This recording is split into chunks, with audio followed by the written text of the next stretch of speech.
Hola, buenos días. Somos el equipo 2. Esta es la presentación de nuestro PRIA y hablaremos de una planta de energía que usa metano como combustible. Los integrantes son Fátima Arista, Jared Pérez, Daham Ramírez, Paulina Ortegón, Edson Martínez, Mariana Garoya, Ofelia Chavarría, Paulina Medina y su servidor Carlos López. Como se sabe, el metano es un gas incoloro inodoro en su forma pura, es altamente inflamable y también se utiliza como fuente de energía en calefacciones, en generación de electricidad, transporte y diversos procesos industriales. El ciclo de Rankine es generalmente utilizado en la generación de energía eléctrica en plantas de vapor, centrales eléctricas, etc. Este aprovecha la diferencia de temperatura para convertir la energía térmica en energía mecánica y posteriormente en energía eléctrica. En este caso decidimos trabajar el metano como el fluido de trabajo para este ciclo de Rankine debido a su relevancia en la industria, así como su impacto en el cambio climático. Se considera que es de vital importancia comprender las características del metano, así como sus aplicaciones industriales. Esto debido a que su manejo requiere de una cuidadosa y controlada planificación para así garantizar la eficiencia y seguridad de la planta. Bueno, el problema planteado, como hemos dicho, usamos una planta que utiliza metano como fluido de trabajo en el ciclo de Rankine. Aquí lo importante es entender cómo se comporta el metano a diferentes temperaturas y presiones y cómo se puede afectar en la eficiencia del ciclo de Rankine. Esto es esencial para así optimizar el rendimiento de la planta y obtener una buena eficiencia en el proceso. Bueno, nuestro objetivo sería buscar cuál es la presión con mayor eficiencia para operar en esa planta y así obtener mejores resultados a la hora de abastecer la energía a las colonias. Pues bueno, cada año el consumo de energía se ve incrementado ya que aumenta la población y con ello las necesidades de cada individuo. El trabajo, ocio y bienestar en general dependen del abastecimiento de energía.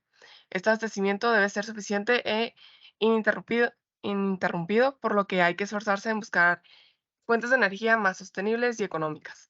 En este caso hipotético se busca comparar condiciones a diferentes presiones iniciales para encontrar cuál sería la que brindaría mayor eficiencia al proceso y así conocer cuál es el más conveniente para el abastecimiento de energía.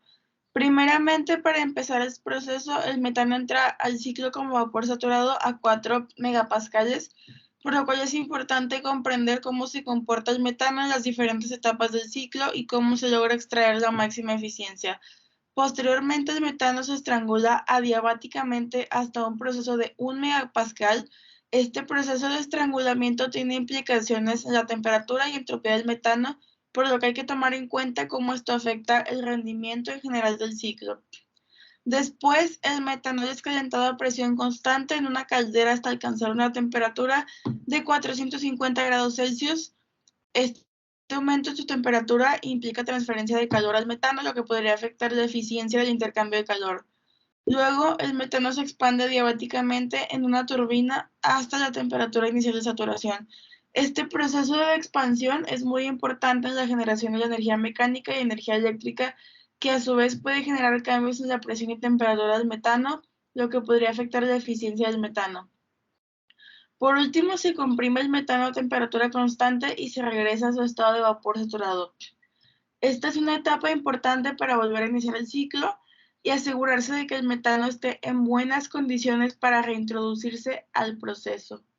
Ok, bueno, la planta en que nosotros vamos a enfocarse es conocida como Electriz. Es una empresa 100% mexicana y esta es una empresa también especializada en proyectos de generación y cogeneración de energía eléctrica y térmica a partir de metano, biogás, biomasa, etcétera, ¿ok? En este caso hipotético, lo que se busca principalmente es comparar las condiciones a diferentes presiones iniciales para así poder encontrar o saber cuál sería la que brindaría una mayor eficiencia al proceso y así conocer cuál es la más conveniente para para el abastecimiento de energía a los sectores, ¿ok? Siguiente, por favor.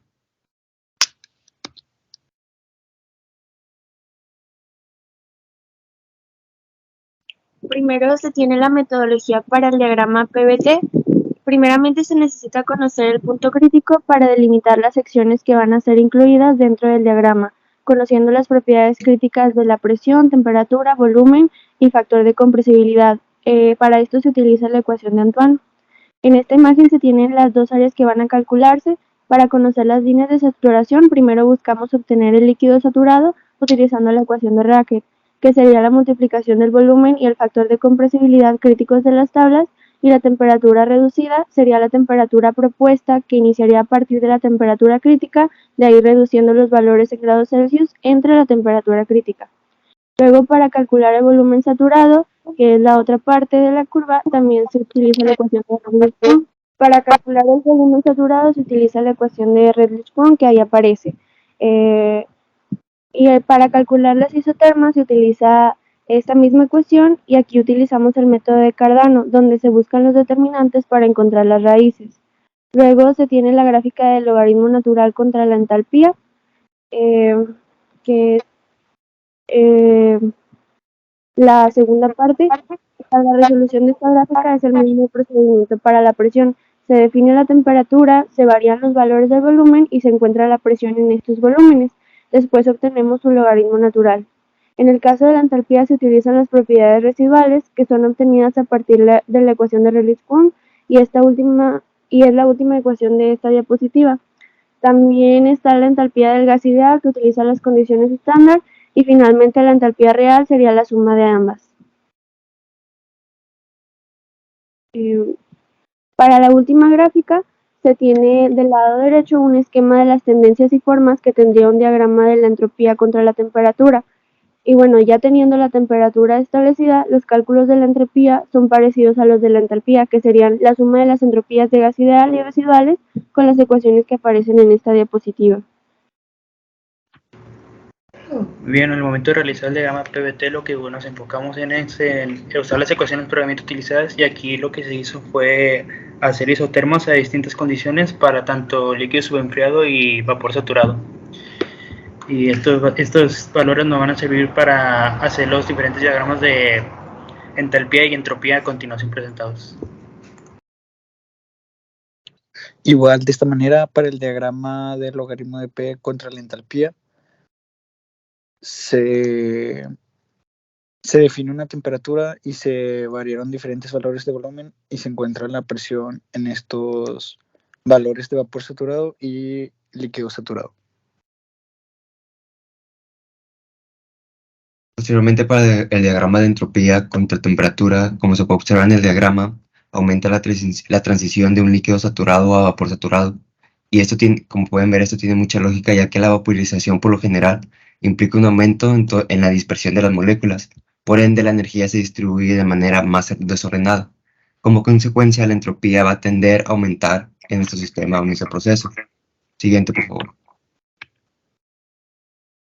Como se muestra en la primera tabla, se tiene una presión de entrada de 4 megapascales con una eficiencia de 58.35%.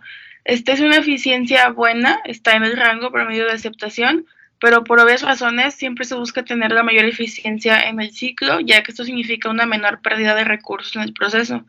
Posteriormente se ve en la tabla que hay una presión de 3 megapascales a la entrada, lo cual nos da una eficiencia de 61.63%. La eficiencia aumentó, lo cual es positivo para el proceso, y la razón de este aumento puede ser por muchos factores como la temperatura, entalpía, entropía de la materia prima que se está utilizando, etc. Pero principalmente la razón de ese incremento en la eficiencia fue por disminuir la presión de entrada, ya que disminuyendo la presión mejora el rendimiento general del ciclo, debido a que se reducen gran parte de las pérdidas por fricción en las tuberías. Es importante recordar que si hay pérdidas por fricción, estas afectan gravemente al proceso, debido a que esa resistencia que se genera afecta negativamente la eficiencia de la bomba, y además no solo ocurre cuando el fluido entra en contacto con el interior de la tubería, también puede ser causado por accesorios y curvas que haya en la misma tubería. Y finalmente, regresando a la tabla 1, se observa que la última presión de entrada, que es 2 megapascales, tiene una eficiencia del 65.67%, siendo esta la presión que tiene una mejor y más alta eficiencia comparada con las otras dos utilizadas. Como se mencionó anteriormente, lo más probable es que esto se deba a una menor presión, ya que se reducen las pérdidas por fricción de las tuberías.